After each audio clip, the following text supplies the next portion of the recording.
વડોદરા શહેરના કોંગ્રેસ કાર્યાલય ખાતે આગામી ચૂંટણીને લઈને અનુસૂચિત જાતિ વિભાગની મહત્વપૂર્ણ બેઠક.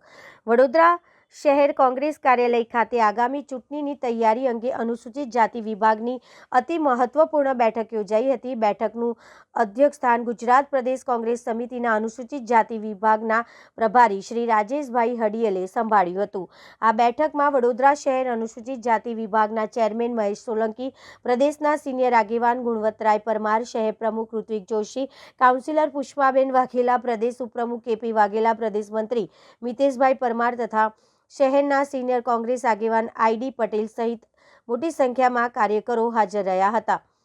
બેઠક દરમિયાન કોંગ્રેસની વિચારધારા દરેક માનવી સુધી પહોંચાડવા, સંવિધાન પર થઈ રહેલા પ્રહારનો વિરોધ કરવા અને તેને બચાવવા માટે લડત આપવાની દિશામાં ચર્ચા વિચારણા થઈ. સાથે જ આગામી ચૂંટણી માટે વિશેષ વ્યૂહરચના ઘડી અને વિવિધ હોદ્દેદારો તેમજ કાર્યકરોને જુદી જુદી જવાબદારીઓ સોંપવામાં આવી.